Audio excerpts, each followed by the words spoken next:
C'est peut-être l'une des pires souffrances que j'ai eues dans ma vie. J'ai un peu du mal à la décrire, mais qui me donne l'impression qu'on va perdre la vie. Salut tout le monde, c'est Mathieu Blanchard, athlète et aventurier professionnel. Je vais vous raconter ici les dernières petites péripéties qui me sont arrivées dans un milieu très glacial, mais très beau aussi, la Yukon Arctic Ultra.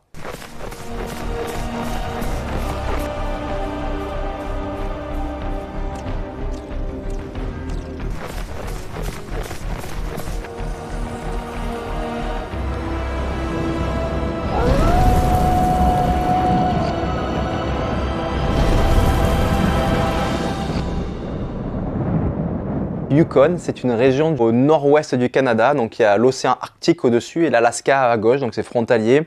Il s'agit de parcourir environ entre 600 et 700 km dans un territoire sauvage de cette région. Le mois de février, dans ces régions, on est dans des températures qui peuvent être parmi les températures les plus froides au monde. Ça peut descendre jusqu'à moins 50 degrés Celsius en température réelle. On est aussi dans un terrain très sauvage, on est très loin de toute ville, donc pas de réseau téléphonique, des forêts à perte de vue, des animaux, voilà, on est vraiment sur quelque chose d'unique, de sauvage et où il faut tenter de survivre, outre le fait qu'il faut avancer le plus vite possible aussi, puisque c'est une course, donc on a une barrière horaire qui doit voilà, être respectée.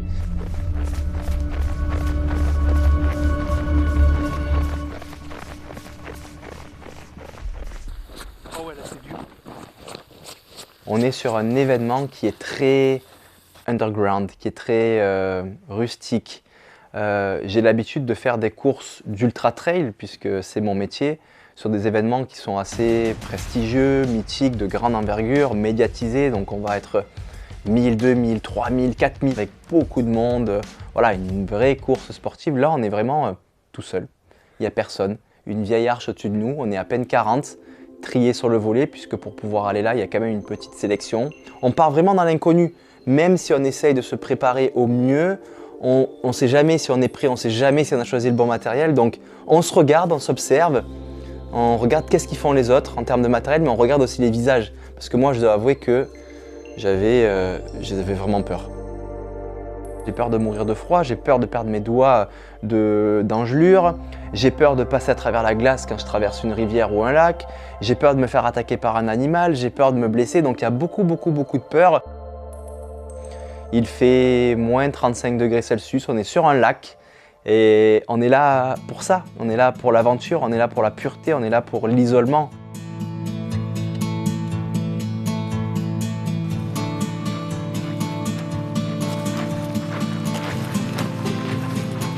Cette course en fait emprunte le chemin d'une autre course, une course mythique qui est beaucoup plus vieille que celle qu'on fait en courant.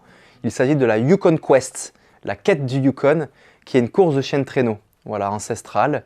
Et les attelages de chiens avec leurs mushers partent le même jour que nous, 1 heure avant nous, et font le même parcours. Donc en fait, ils ouvrent le parcours avec leurs chiens et leurs traîneaux, et nous on suit en fait le chemin des chiens. Maintenant, ce qu'il peut se passer, tempête de neige, brouillard, on ne voit plus le chemin, donc il faut quand même avoir une redondance dans notre montre ou notre système de communication par satellite avec une trace GPS qui nous permet de vérifier si on est encore sur le bon chemin ou pas. Si on a un doute, il vaut mieux s'arrêter, réfléchir à 2 fois avant d'aller trop loin parce que 600 bornes c'est déjà assez long, on va éviter d'en faire 10 de plus.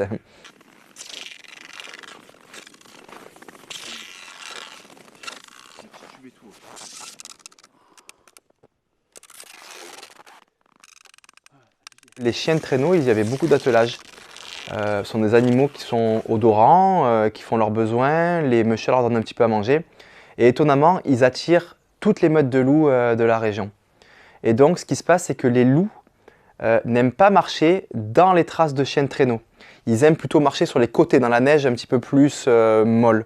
Et lorsque une motoneige passait sur les traces de chiens de traîneau, donc effacer les traces, je continuais à me guider grâce aux traces de loups. Et donc quand j'arrivais sur un croisement où j'avais un doute, ben, je prenais les traces de loup pour suivre l'itinéraire.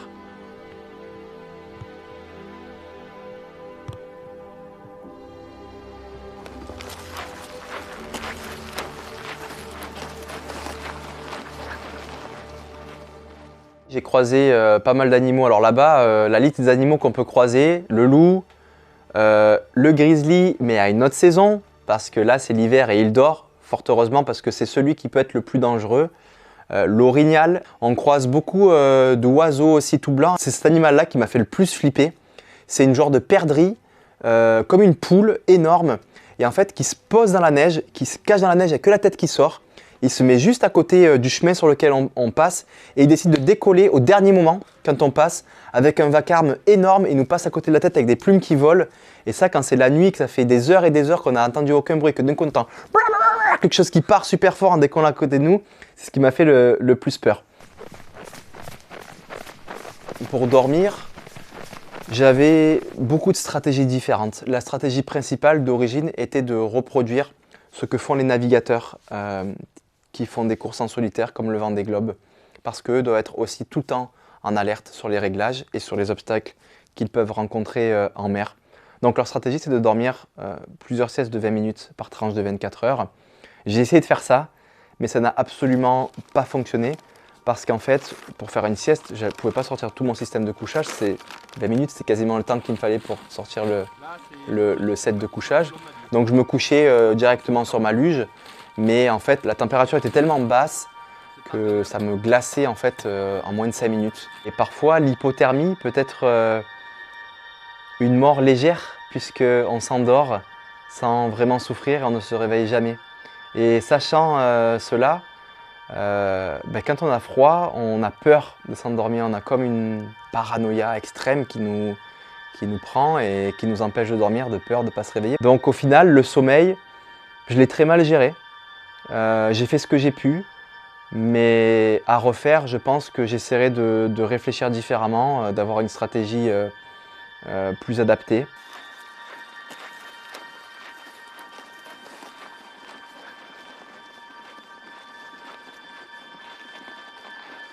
Je suis en pleine forêt, au milieu de nulle part. Il est entre minuit et 4 heures du mat, c'est-à-dire le moment le plus froid. Je me suis retrouvé à avoir perdu quasiment toute ma capacité pulmonaire. Et ça, quand ça vous est jamais arrivé, c'est quelque chose qui est vraiment, ça fait très peur. Comme si les poumons avaient réduit de volume, qu'ils étaient petits comme des balles de ping-pong. J'avais vraiment ce dilemme de est-ce que je m'arrête maintenant, j'appuie sur le SOS, ou est-ce que je rejoins un checkpoint pour essayer d'avoir un avis médical et savoir si je dois abandonner ou pas. Je suis dans un état. Bon, je dois vous avouer que c'est le truc le plus dur que j'ai fait de ma vie là. Déjà rendu là, à la moitié, j'ai jamais autant souffert de tout ce que j'ai fait dans ma vie. Tout compris, ultra trail, aventure, tout. Je suis au max. Je suis au max de la fatigue. Je suis au max des mauvaises sensations. Je suis au max du froid. Là, 300 bornes, il faut refaire 300 bornes, je vois pas comment c'est possible. Vraiment. C'est une souffrance qui j'ai un peu du mal à la décrire, mais qui me donne l'impression qu'on va perdre la vie.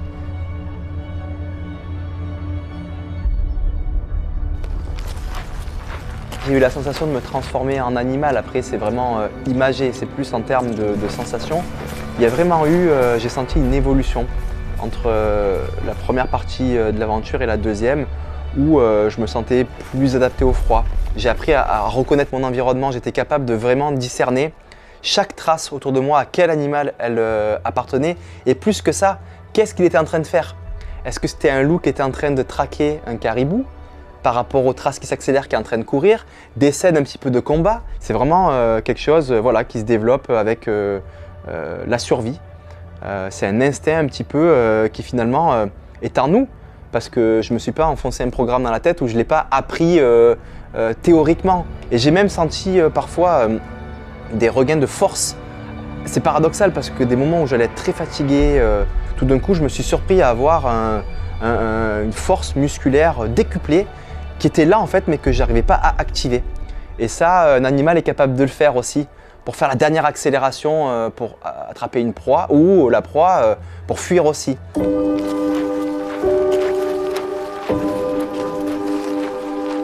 La ligne d'arrivée a été une découverte pour moi. J'ai l'habitude des arches d'arrivée sur mes courses. Mais là, je m'étais amené tellement loin sur une échelle de fatigue, de souffrance, de tout, qu'en fait, mon corps n'avait plus l'énergie de produire des émotions. Ça a été une surprise. C'était une surprise de découvrir que lorsqu'on est au bout du rouleau, l'émotion peut mourir aussi.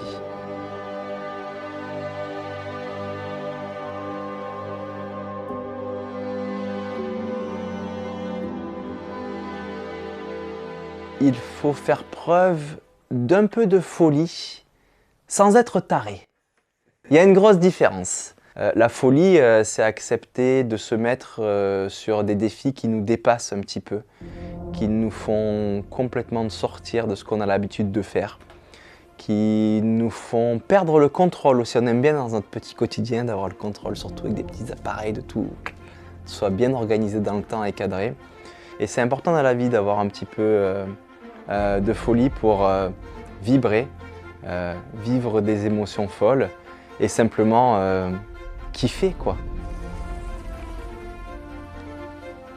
Et j'aimerais un jour être capable de me dire que je suis capable d'évoluer sur la terre entière sans obstacle, en ayant appris à grimper face à la face qui me bloque, en arrivant là-haut sur de la glace, en sachant comment placer les outils, les crampons, les piolets pour pouvoir continuer et éventuellement aller au sommet.